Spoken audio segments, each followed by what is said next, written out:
Olá, bom dia, boa tarde. Meu nome é Jennifer Watling, eu sou pesquisadora do Museu de Arqueologia e Etnologia da USP. Eu coloquei aqui minha foto porque a minha câmera nos últimos dias não está funcionando, então vou ter que fazer apenas de áudio. Então peço desculpas por isso. Eu fui convidada hoje para falar sobre geoglifos do Acre e sítios rodeados por zancas no sudoeste amazônico. É um tema que eu desenvolvi um pouco durante meu doutorado, focando na parte vegetal da questão, mas eu vou começar por introduzir esses diferentes tipos de sítios e depois, para depois poder focar um pouco nessa minha pesquisa. Esse mapa aqui mostra, né, a localização de sítios arqueológicos na Amazônia. No sudoeste amazônico, a gente tem uma diversidade enorme de sítios arqueológicos, de terra preta, de obras de terra, de campos elevados, vários diferentes tipos de sítio, né? Em especial, a gente tem muito desses sítios que foram construídos com a terra, né? E esses que a gente vai falar um pouco sobre eles hoje. Então, nesse mapa você tem esses diferentes pontinhos coloridos. Na vermelha são os geoglifos, né, que estão concentrados nessa porção do leste do estado do Acre, em Brasil. Aí, o círculo azul são as aldeias monticulares, que também acontecem no Acre, um pouquinho também no norte da Bolívia. E em branco, as zancas, né? O que são os diferentes sítios? Bom, os geoglifos são esses sítios que você vê aqui nas fotos. São sítios que são formados por cavar a terra, né? E dá para ver que tem essas valas, né, que a gente chama, que eles construíram em diferentes, que eles cavaram, né, em diferentes formatos, circulares, quadrados, formato de U e variações nessas diferentes formas, né? São sítios muito grandes, né? Dá para ver as palmeiras aqui para a escala, nas primeiras duas fotos lá acima, e podem chegar a ser até uns 400 metros de diâmetro. E as valas em si podem ser até 3 metros de profundidade e 11 metros de largura. Então, realmente é um trabalho muito grande para construir esses sítios. As escavações arqueológicas, né, que começaram com grande força no século XXI, mostram que foram construídos, a maioria deles, entre o ano 0 e 1000 depois de Cristo, né, mais ou menos. Você tem algumas que têm datações mais recuadas, até uns 3.000 anos atrás, mais ou menos, e tem alguns que foram, né, que continuaram sendo em uso até o ano 1200, mas a maioria pertencem a essa faixa de tempo. Interessante, quando os arqueólogos escavam esses sítios, eles não encontram evidências dentro, né,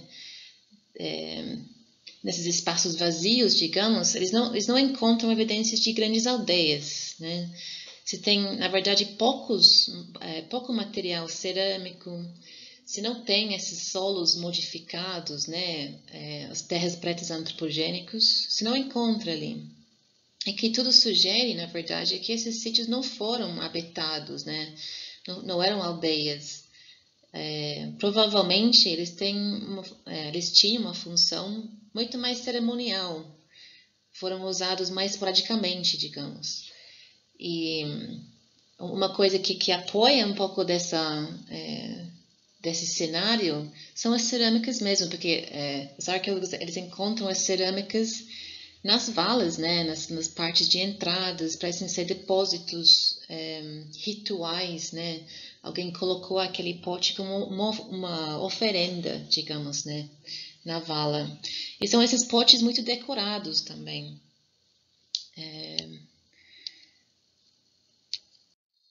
Enquanto os geoglifos vão, né, mais ou menos, foram em uso até 1.200 anos depois do Cristo, os sítios monticulares eles vêm depois desse período. É outro tipo de sítio completamente, né? Em vez de cavar a terra, as pessoas construíram montículos. Isso tem vários desses montículos, né, em forma ovular, circular. E esses sítios foram descobertos um pouco depois dos geoglifos também. As datações mostram que, na verdade, são bem mais recentes, né? Vão desde 1300 depois do Cristo até coisa do século XIX. Então, é muito capaz que esses sítios foram ocupados durante o período colonial até, né? E a cerâmica neles é muito mais simples, né? Muito mais utilitário, a gente diga, né? São mais do uso do dia a dia e parecem ser aldeias mesmo, né? Em contraste com os geoglifos, que foram, né, sítios provavelmente cerimoniais, esses sítios parecem ser aldeias mesmo, né? Pessoas que moravam lá durante uma boa parte do ano. Bom, pulando para o lado boliviano, a gente tem alguns sítios parecidos com geoglifos que chama zanjas, né? Em algumas regiões. As zanjas, né, como dá para ver nessa foto, são também cavadas da terra, como os geoglifos. Mas a maioria são essas circulares, a gente não encontra essas formas de quadrado, não. E também, escavando esses sítios, né, as pessoas vejam que foram ocupados também depois dos geoglifos. Então, tem ocupações relativamente tardios, que vão entre o 1200 depois do Cristo até 1450, mais ou menos. Eles eram aldeias também. Os arqueólogos encontram a terra preta antropogênica, né, dentro, no meio dessas zanjas. E também tem cemitérios, né, pessoas enterravam seus mortos ali nesses sítios. E a cerâmica encontrado nesses sítios de zanja também é muito diferente que aquela cerâmica do Acre, né? Ou seja, parece que esses sítios foram construídos, foram usados por culturas distintas, né? Apesar de ter, né, essa tradição, digamos, né, de construir sítios, de cavar, né, valas, eram povos bastante distintos, tá? Em relatos históricos, alguns falam que alguns desses sítios tiveram paliçadas, né? Eram cercadas por um paliçado. Então surgiu a ideia que esses zanjas, né, eles eram aldeias fortificadas, né? Tinha algum propósito defensivo, que os geoglifos também não têm. Uma coisa curiosa, né, que interessa eu como alguém que trabalha com plantas na arqueologia, é que as zanjas nessa parte da Bolívia, muitas delas são encontradas embaixo da floresta. Esse mapa no lado esquerdo mostra, né, a parte em cinza, os llanos de Mocos, né, que é uma grande área de savana, né, a maioria de vegetação de gramínea, né, que muitas vezes tem grandes porções que são inundados durante a época de chuvas, né. Mas a área que você encontra as zanjas fica nessa parte nordeste, né, no departamento de Itenes. E essa região é onde você tem essa transição entre savana e floresta. Então você tem áreas altas que começam, né, a aparecer a floresta tropical. Nesse mapa na direita, dá para ver que as imagens de LiDAR têm ajudado muito em encontrar esse tipo de sítio, né? Porque ficam tudo embaixo dessa parte verde, né? Nessas ilhas verdes que são as florestas, né? E um estudo que foi feito por um colega meu, John Carson, em 2014, ele estudou nessa região o pólen de lagos que acontece nessa região, que permitiu ele reconstruir a vegetação que estava nessa região enquanto as zanjas foram utilizadas, né? O que ele encontrou? Ele viu que, na verdade, a floresta aqui nessa parte da Bolívia é muito mais recente do que em outras partes da Amazônia, né? E que, na verdade, a floresta chegou somente depois da construção dessas zanjas. Parece estranho para nós pensar nisso, mas realmente, né, o limite entre floresta e savana é uma coisa que muda bastante durante os últimos vários milhares de anos. E aqui na Bolívia você tem uma expansão de floresta, né, nos últimos 1.000, 2.000 anos por causa de mudanças climáticas. Mas isso mostrou, enfim, que as zanjas eles não foram construídos precisando de desmatamento. Foram construídos em vegetação muito mais aberta e a floresta chegou depois. Mas e o Acre, então? Essa foi a questão, né, a pergunta da minha pesquisa de doutorado. Exatamente o que foi a relação entre os geoglifos e o desmatamento. Porque hoje em dia, né, esses dois mapas mostram que os geoglifos foram encontrados basicamente em áreas que foram desmatadas desde os anos 80.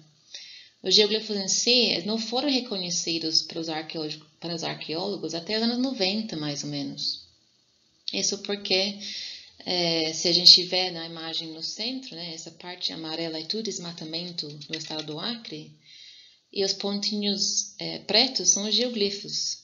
Dá para ver que onde você desmata, você encontra geoglifo.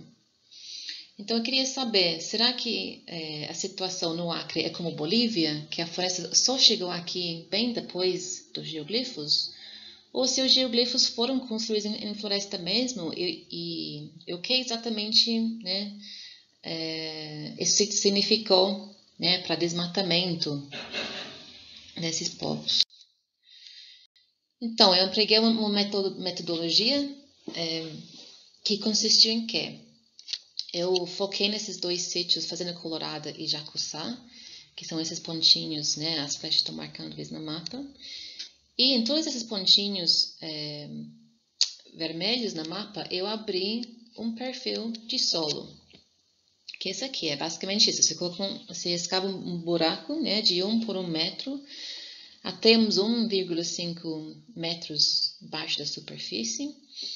E eu tirei amostras de solo, né, de uma coluna, assim. Cada 10 e 10 centímetros eu tirei amostra de solo. E eu analisei para essas coisas que a gente chama de proxies, né, paleoecológicos, proxies para reconstruir o uso de terra nessas localizações. Então, eu empreguei fitólitos, análise de fitólito. Fitólito é um vestígio, né, micro vestígio de planta. Você só consegue ver eles no microscópio. E são feitos de sílica, então são muito duráveis. Eles sobrevivem em solos onde outras coisas, tipo pólen, por exemplo, não existe. E os fitólitos, quando você veja eles no microscópio, a forma deles, né, a forma, o tamanho e tudo, você consegue identificar quais plantas estavam crescendo lá no passado. Então, esse foi uma medida, né, da vegetação nesses diferentes pontos na paisagem. Aí também analisei carvão, né, contei a carvão que estava presente nesses solos para ter um indício da frequência, né, de incêndios. Incêndios causados pelos seres humanos, né, no caso, para desmatar vegetação silvestre. Aí a gente também analisou isótopos de carbono, que é um outro método que basicamente te mostra a contribuição de gramíneas versus árvores na vegetação do passado. E também a gente datou, né, o carvão para ter um controle cronológico, né, pela essa sequência, né, digamos, de vegetação ao longo do tempo. Primeira coisa que a gente encontrou, essas gráficas mostram o quê? Essa aqui está mostrando a porcentagem de fitólito de bambu durante o tempo, né? Durante todos esses perfis em cada localização, né? E mostra que basicamente havia floresta de bambu aqui desde pelo menos uns 6.000 anos atrás. Parece estranho para nós pensar nisso, né? Que tem floresta de bambu aqui no Brasil, mas tem hoje em dia essa vegetação lá no Acre e também em áreas, né, próximas, lá em Peru. É um tipo de floresta bem particular, né? É dominado por um tipo de bambu bem lenhoso, uma taboca, assim, que é bem interessante. Então, mostra que as geoglifos foram, sim, construídas em floresta, mas foi floresta de bambu. Também eu encontrei, né, muita fitote de palmeira. Dá para ver nesses perfis, Fusênia colorada 0, Jacuçá 0 km e 500 metros fora do geoglifo, você tem um aumento muito grande nas porcentagens de palmeiras que a gente encontrou. E essas mudanças são correlacionadas com o uso do geoglifo, tá? Então, o que isso sugeriu para a gente? Que houve um manejo dessa floresta de bambu, né? Uma transformação da floresta pelos povos que construíram geoglifos. Porque as palmeiras, né, são mega utilizados para comer, né, as frutas para comer, para fazer bebidas, mas também para construção, né, pensando em usando a palha para fazer, né, telhas de casa e tudo. As palmeiras são super úteis, né. E bom, finalmente essa gráfica aqui, né, mostra em verde a porcentagem de gramíneas e em cinza o carvão, né, que foi contado. E essas linhas aqui são os resultados dos isótopos de carbono. Mas para simplificar, né, o que a gente achou? Porque o desmatamento, né, pela construção dos geoglifos foi de uma escala bem local e bem temporária. A gente não viu 1 quilômetro, 3 quilômetros, 7 quilômetros fora do geoglifo nenhuma evidência de uma episódio de desmatamento grande. Ou seja, foi uma área pequena só para construir o geoglifo e depois a área não foi mantida completamente limpa, né? A gente não vê grande aumento em gramínea que ia sugerir, né, um espaço deixado muito aberto. E, finalmente, né, se a gente olha nessa amostra no topo, nos 0 centímetros, esse é nosso controle moderno. O que mostra que desmatamento hoje em dia é numa escala muito maior e permanente do que em qualquer momento no passado. Então, esse desmatamento de 40 anos ou mais para criar gado, né, que tem muito isso no Acre, tem um efeito muito grande na vegetação que a gente não vê no passado. Ou seja, né, o uso da floresta no passado era muito mais para enriquecer a floresta, manter a floresta em pé, em grande parte, e não destruí-la, né, o que tem grandes implicações por como que a gente vê a contribuição dos povos indígenas para a biodiversidade, né, de hoje em dia. Bom, se você quer mais informações ou a bibliografia, basta enviar um e-mail para esse endereço aqui. E agradeço a participação de vocês. Obrigada.